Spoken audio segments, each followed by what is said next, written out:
Pig farming business is an exciting venture for any new farmer. However, most people that want to start pig farming keep getting the same thoughts through their minds. How difficult is it to start a pig farm? Since I still have your attention, it means you have either started your pig farm business or you are going to start and maintain that pig farm successfully. Pig farming is highly profitable and is a booming business in Ghana at the moment and Africa as a whole.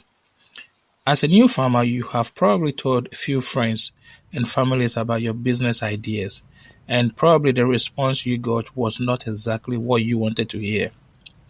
Many of them started by saying, "Do you know how hard is it to go into pig farming and maintain it? Or where are you going to get feed from? Have you actually reared any animal before? What kind of experience do you actually have?" Etc. etc. This usually comes from people who have no clue about the business or have not even ventured into it or experienced anyone who has done it before. However, they have an opinion and they want to pass it on to you. You need to be mindful of who you speak to when you want to go into business. Some of your friends will even tell you pig farming business is a no-go area. Your pigs are going to die. You cannot afford to manage your own job and manage the farm at the same time. You will not know how or what to do when it comes to vaccines for the pigs. You will be told that the job is stressful and not easy. There can be African swine flu that will wipe out your entire herd and clean you up.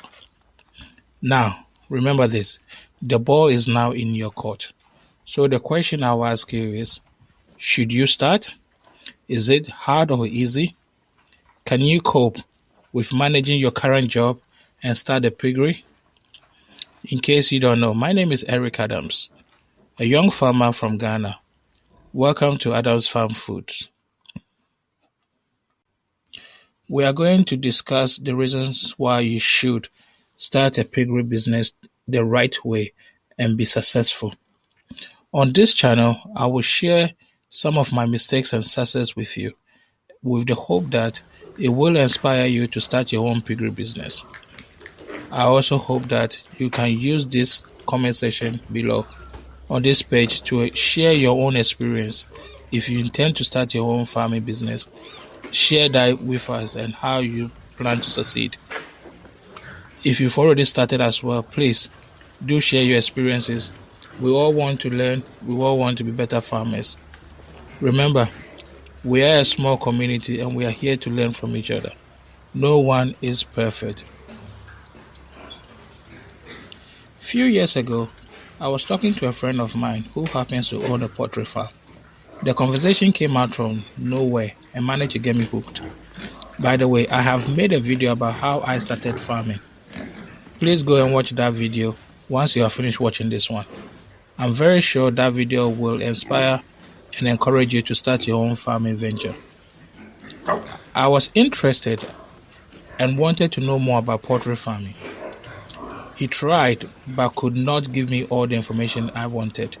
So I decided to start researching about poultry farming.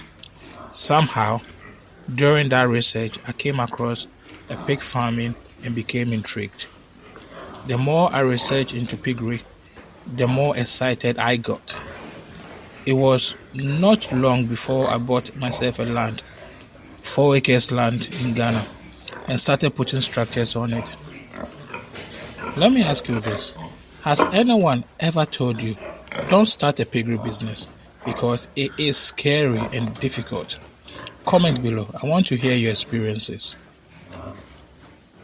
Chances are, if you are here, it means you have either started or are about to start your own piggery business, and someone or something is scaring you off it. Please subscribe to the channel, share and like the video. On this channel, I will try to share my experience and hopefully you can learn something from it and avoid the mistakes that I made and become successful. There are many reasons why pig farming fails. Some of them are poor planning, no experience, and lack of management expertise. But above all, the prices of feed and how to market the end product can be a challenge to some farmers that leads to the farming failing. But you need to remember, just like any other business, you can either fail or succeed. So the question really is, what do you want? Do you want to fail or succeed? Because if you want to succeed, you need to follow other people who have done it, follow their blueprint, follow how they did it, how well they organized their farm, how they structure it, how they went about it, how they manage it to become successful. The number one reason why people fail in pig farming is preparations. You need to think about how much it will cost you to start, where you're going to sell your pigs once they have reached market value. You need to plan and make certain your source of income. At least the money is to sustain you and maintain the farm until you start earning from your pigs.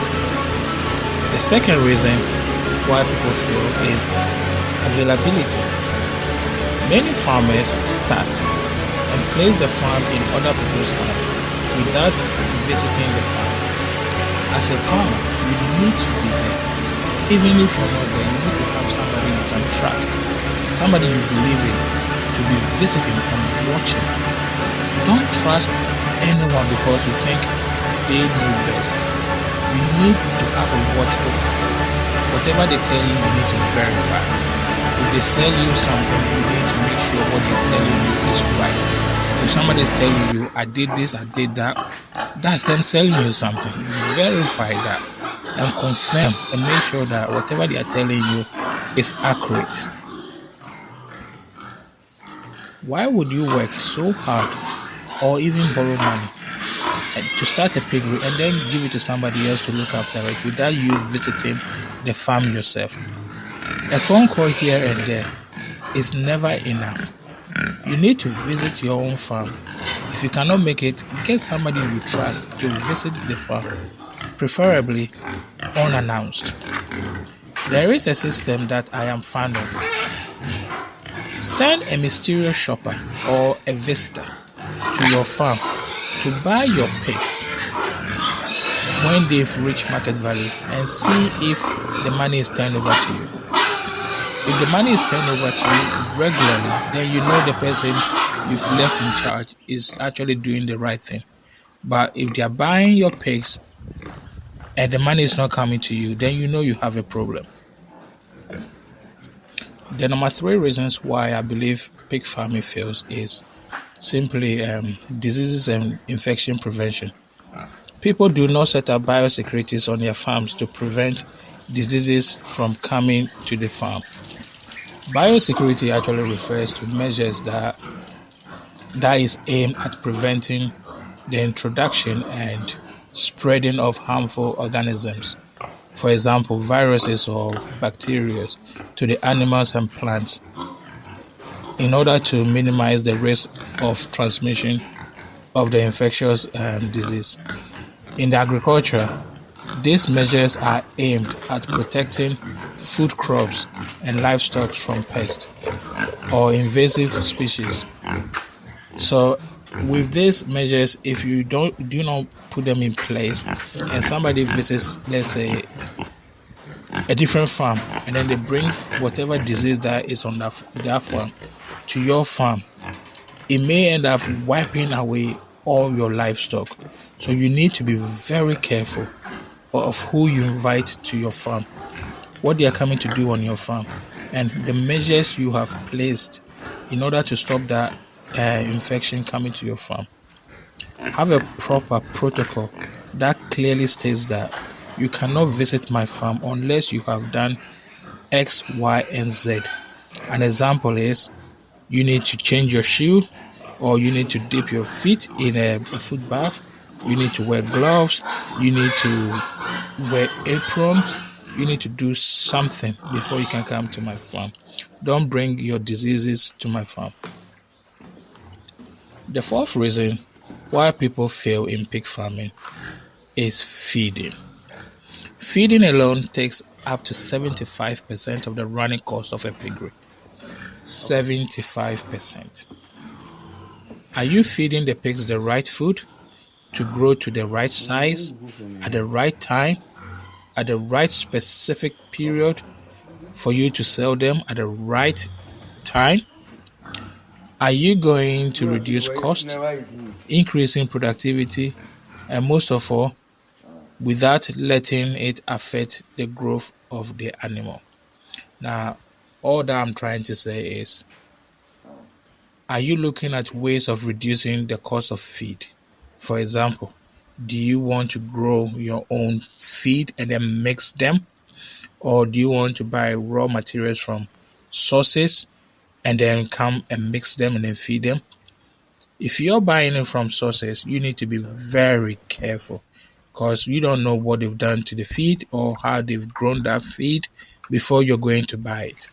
So you need to be careful. If you're buying already made feed too, you need to also now pay attention to the content of it. Is it suitable for your animals? Have you used them before? Have you asked anyone who has used them before? Any recommendations? You need to be careful. Finally, you need to read. I know, reading. A lot of farmers don't research. They watch one or two YouTube videos here and there, and then they think they are farmers. You need to do your own research as well. It is good to follow other people, learn from their own blueprint, learn from mine. However, you need to pick up a book as well. You need to go on the internet. You need to get more and wider experiences, put them all together, and then come up with your own. Preferably, go to a working farm as well. Go and learn from them. How are you doing this? What did you do to achieve this outcome? And then you compare it to my videos, you compare it to something you've read, and then see how you're getting on. It is nice to know that, look, you've watched this and that video, so you've got the experience. But if you haven't, first time experience, you need to find something. You can employ someone who has reared pigs before, but be mindful. Sometimes it's dangerous to have someone who knows more than you do about your own business. So you need to equip yourself with some knowledge, at least some basic knowledge, so that when you're talking to the farmer or the experienced person, they will think you know the business as well, so that they don't try and lie to you or cheat you here and there. So find that experienced person and be certain that your business is going to the right hand if you lack that experience. If you don't lack experience and you are knowledgeable enough, then go for it. If you are here for the first time, please do not forget to subscribe, like and share the videos. I'll see you in my next video. Bye bye for now.